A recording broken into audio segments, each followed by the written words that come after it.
आप देख रहे हैं NMF न्यूज और मैं हूं आपके साथ श्रावणी पटनायक। मेरे साथ मेरे सहयोगी अभिषेक पुंडित भी मौजूद है। जहां इजराइल और ईरान के बीच फिलहाल जंग तो थम गया है, लेकिन ईरान और अमेरिका के बीच जुबानी जंग लगातार जारी है। कुछ देर पहले ये खबर आई थी कि ईरान के सुप्रीम लीडर खामनेई के सलाहकार ने डोनाल्ड ट्रंप को सीधी सीधी धमकी दी है कि उन्हें कभी भी ड्रोन से उन पर हमला किया जा सकता है और ये काफी ज्यादा आसान तरीका है, जिस पर अब डोनाल्ड ट्रंप ने पलटवार किया है और इस बयान को उन्होंने हंसी में उड़ा दिया है। लेकिन क्या वाकई में जो धमकी ईरान की तरफ से डोनाल्ड ट्रंप को दिया गया है, क्या वाकई में उसको मजाक में उड़ाना चाहिए? क्योंकि देखिए धमकी किस तरीके से दी गई थी। ईरान के सुप्रीम लीडर के सलाहकार ने यह कहा था कि डोनाल्ड ट्रंप अब फिलहाल उनके फ्लोरिडा वाले आवास में भी सुरक्षित नहीं है। शायद जब वो धूप में पेट के बल लेटे हों तभी उन पर ड्रोन से हमला कर दिया जा सकता है। जिस पर डोनाल्ड ट्रंप से जब एक मीडिया संस्था ने सवाल किया तो इसको उन्होंने हंसी में उड़ा दिया और उन्होंने कहा कि शायद वो धूप में तब बैठे थे जब वो महज 7 साल के थे। लेकिन ये जो बयानबाजी दोनों के बीच चल रही है, क्या इस पूरे बयानबाजी को वाकई में मजाक में लेना चाहिए कि इसके कई और गंभीर मायने हैं? इसको विस्तार से समझेंगे। अभिषेक, देखिए पहले धमकी दी जाती है, फिर उस पर डोनाल्ड ट्रंप ने पलटवार भी कर दिया और इसे मजाक में उड़ा दिया। लेकिन क्या डोनाल्ड ट्रंप को इस धमकी को वाकई में मजाक में लेना चाहिए? मुझे तो ऐसे ही लगता है कि मजाक में ही लेना चाहिए, क्योंकि ईरान के पास वो क्षमता नहीं है। क्षमता कैसे नहीं है वो भी मैं आपको बताऊंगा, लेकिन उससे पहले आप ये जान लीजिए कि 2020 में IRGC जो इनकी आयतुल्लाह खामनेई की जो पर्सनल फोर्स ईरान में काम करती है, उसका एक कमांडर था कासिम सुलेमानी। 2020 में इसकी हत्या हुई थी और इसका आरोप ईरान ने ट्रंप के ऊपर लगाया था। उसकी हत्या का जिम्मेदार ट्रंप को माना था और तभी से ट्रंप के खिलाफ जो जहर भरा हुआ है वो यही है। इससे पहले जब वो राष्ट्रपति थे तब ईरान के साथ जो 5 आइज कंट्रीज की न्यूक्लियर को लेकर डील थी, उससे भी अमेरिका को ट्रंप ने बाहर निकाल लिया था। वो बराक ओबामा के टाइम पे कुछ फंडिंग भी दी गई थी, कैश में कुछ फंडिंग दी गई थी, जिसका आरोप भी डोनाल्ड ट्रंप अक्सर लगाते हैं। तो एक तो वो खींच हो गई, कासिम सुलेमानी की हत्या वाली खींच हो गई। और अब जिस तरीके से इनके B2 बॉम्बर ने बंकर बस्टर बॉम्ब से इनके जो 3 ठिकाने उड़ाए हैं, परमाणु साइटें उड़ाई हैं, वो फोर्डो जो सबसे बड़ी साइट थी उसे उड़ाया, बाकी जो 2 और थी उसके साथ में उन्हें जो उड़ाया, वो एक खींच वो है। एक खींच ये भी है कि जिस तरीके से लगभग 1 महीने का वक्त आयतुल्लाह खामनेई को बंकर में बिताना पड़ा। अब जैसे ही आयतुल्लाह खामनेई बंकर से बाहर आए, तुरंत ही इनके सलाहकार का ये बयान आ गया। हालांकि ये बयान बहुत ज्यादा मतलब सीरियस लेने वाले बयान नहीं है, मुझे ऐसा लगता है।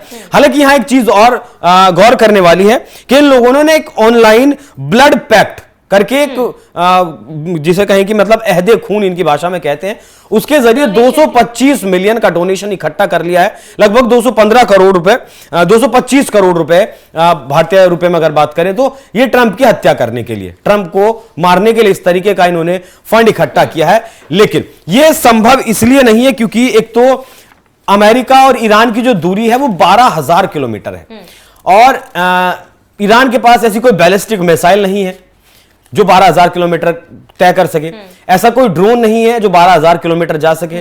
ईरान के पास जो मैक्सिमम चलने वाला जो ड्रोन है उसकी जो क्षमता है वो 2,500 किलोमीटर चलने की है। बाकी जो छोटे ड्रोन्स हैं वो 10 किलोमीटर से लेकर 50 किलोमीटर तक जा सकते हैं। अब शायद ईरान ने यूक्रेन से थोड़ी सी सीख ली होगी, जिस तरीके से पिछले महीने रूस के एक एयरबेस पर उनके जो बॉम्बर्स थे उन पर हमला किया था। वो जो ड्रोन्स थे वो रूस के भीतर से लॉन्च किए गए थे। 117 ड्रोन्स भेजे गए वहां पर और बहुत भारी नुकसान पहुंचाया गया। लगभग 8 से 9 बिलियन डॉलर का नुकसान रूस को पहुंचाया। तो ऐसा लगता है कि शायद ईरान सोच रहा है कि अमेरिका के भीतर से इस तरीके की साजिश वो रच सकता है। लेकिन रूस में मतलब गद्दार हर जगह वैसे होते हैं, वो यूक्रेन हो, रूस हो, ईरान हो। ईरान में भी मोसाद का जो नेटवर्क है वो बहुत बड़ा नेटवर्क है, लेकिन ऐसा नहीं कर पाएगा किसी भी कीमत पर कि अमेरिका में घुसपैठ करके अमेरिका के भीतर से ही कोई ड्रोन लॉन्च कर दे और वो जाकर इनके फ्लोरिडा वाला जो रिसोर्ट है, जो घर है, वहां पर गिर जाए। बिल्कुल अभिषेक, देखिए बयानबाजी तो की जा रही है। अब ईरान ने धमकी दे दी, लेकिन हमें उस बयान को भी नहीं भूलना चाहिए जब डोनाल्ड ट्रंप ने साफ कहा था कि उन्हें पता है कि खामनेई किस बंकर में छुपे हुए, लेकिन अभी फिलहाल वो खामनेई को बख्श रहे हैं। तो अगर ये बयान ईरान की तरफ से दिया जा रहा है तो ईरान को भी ये नहीं भूलना चाहिए कि अमेरिका के राष्ट्रपति ने साफ सीधे शब्दों में ये कहा था कि वो चाह रहे हैं, इसीलिए खाम नहीं बचा हुआ है। नहीं, वो बिल्कुल सही है जिस तरीके से उन्होंने बयान दिया था। ट्रंप ने कहा था कि हमें पता है किस बंकर में है, किस बंकर में नहीं। हालांकि अब वो जानकारी थी या नहीं थी, या अमेरिका ने ट्रंप ने ऐसे ही वो कह दिया था, लेकिन ये जो धमकी फिलहाल आयतुल्ला खामेनी के सलाहकार ने दी है, वो मुझे किसी भी लिहाज से ऐसी नहीं लगती कि जो सीरियस लिया जाए। क्योंकि 2024 में चुनाव प्रचार के दौरान जिस तरीके से ट्रंप के ऊपर हमला हुआ था, गोली चली थी, उसके बाद ट्रंप की जो सुरक्षा है वो और ज्यादा बढ़ा दी गई है। मतलब जो उनका ये व्हाइट हाउस में तो सुरक्षा रहती है, जो उनका अपना पर्सनल जो घर है, ये प्राइवेट रिसोर्ट की बात कर रहे हैं, जो खामने के सलाहकार ने जो बात की है वो इनका एक प्राइवेट रिसोर्ट है, वहां भी मतलब सुरक्षा के चाक चौबंद पूरे इंतजाम किए गए हैं और कई लेयर्स में वहां सिक्योरिटी है। देखिए, इसके पीछे एक वजह और भी है। जिस तरीके से इजराइल ने टारगेटेड अटैक करके हमास की जो लीडरशिप थी उसे खत्म किया, हिजबुल्लाह की जो टॉप लीडरशिप थी उसे खत्म किया, हुतियों का कोई लीडर शायद नहीं मारा है, लेकिन यहां भी इस हमले से पहले जब ये लड़ाई शुरू हुई 12 जून को, इसमें भी पहले क्या किया इजराइल ने? सबसे पहले जो IRGC की टॉप कमांडर थे, जो टॉप लीडरशिप थी, सबसे पहले उसे खत्म करने का काम किया। तो इन सारी घटनाओं से एक तो यूक्रेन ने जिस तरीके से रशिया के ऊपर नॉर्मल ड्रोन से हमला किया, बाकी जिस तरीके से इजराइल ने ईरान के टॉप लीडरशिप को खत्म किया, ऐसे ही शायद ये कुछ अंदाजा लगा रहे हैं कि इस तरीके का कुछ वो कर सकते हैं और डोनाल्ड ट्रंप को नुकसान पहुंचा सकते हैं। एक आंकड़ा अगर आपको बताऊं, 7 अक्टूबर 2023 से 10 जुलाई 2025 के बीच, मतलब जब हमास के आतंकी 1200 लोगों को मारा था लगभग इजराइल में घुसकर, पहली बार जब ये इनका लड़ाई शुरू हुआ था, उसके बाद से अब तक लगभग दर्जन भर से ज्यादा हमास के लीडर्स को, और जिनमें से 6 प्रमुख लीडर इनके थे, याया सिनवार और इस्माइल हानिया, ये नाम भी इसमें शामिल थे। इन लोगों को टारगेट अटैक करके ड्रोन से ढूंढकर मार चुका है। हिजबुल्लाह की अगर बात करें तो हिजबुल्लाह के 11 प्रमुख जो कमांडर हैं उन्हें मोसाद तबाह कर चुकी है, खत्म कर चुकी है। प्रमुख नाम इसमें हसन नसरल्लाह और मोहम्मद नासर का सामने आता है। तो ईरान की धमकी यही दिखाती है बस, जो अपने नागरिकों को, अपने बड़े नेताओं को नहीं बचा पाए अभिषेक, जाहिर सी बात है, वो क्या अमेरिका के राष्ट्रपति जो सबसे ताकतवर लोगों में से एक माने जाते हैं, उन पर हमला करने की बात कह रहा है। और जाहिर सी बात है, ये बयान जो है साफ दर्शाता है, डोनाल्ड ट्रंप का ये बयान साफ दर्शाता है कि कितनी बचकानी ये बयान ईरान की तरफ से दी गई है।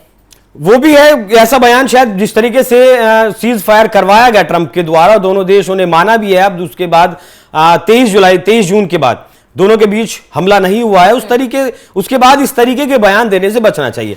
हालांकि जब ये हमला चल रहा था, लड़ाई चल रही थी, उस दौरान तो खामेनी का भी बयान आया था, उन्होंने भी ट्रंप को खूब भला बुरा कहा था। लेकिन अब जिस तरीके से लड़ाई शांत है, जबकि ट्रंप अब $30 बिलियन की आर्थिक मदद देने की भी बात कर रहे हैं ईरान को, कि ईरान अगर अपना जो न्यूक्लियर प्रोग्राम चला रहा है उसे अगर ईरान बंद कर देता है, उसे अगर ईरान बंद करता है, तो अमेरिका की तरफ से ईरान को $30 बिलियन की आर्थिक मदद दी जाएगी।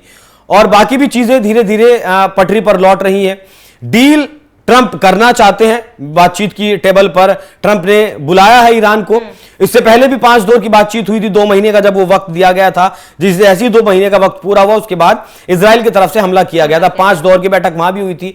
अभी भी बातचीत की टेबल पर फिर से ये तीनों देश एक बार आएंगे। ऐसे में इस तरीके के बयान देना, इस तरीके की बयानबाजी करना सिर्फ मतलब मीडिया की सुर्खियां पाना तो हो सकता है, बाकी इन दावों में, इन धमकियों में कोई दम सामने नजर नहीं आता। बिल्कुल अभिषेक, और मुझे ये लगता है कि ईरान की तरफ से इस तरीके की बयानबाजी करके ईरान अपनी ही किरकिरी कर रहा है, क्योंकि डोनाल्ड ट्रंप ने तो इस पूरे धमकी को मजाक में उड़ा दिया। उन्होंने कहा कि जब वो 7 साल की उम्र में थे तब शायद उन्होंने धूप सेकी थी, और उसके बाद उन्होंने धूप ही नहीं सेकी। और अमेरिका के राष्ट्रपति को मारना इतना आसान नहीं है।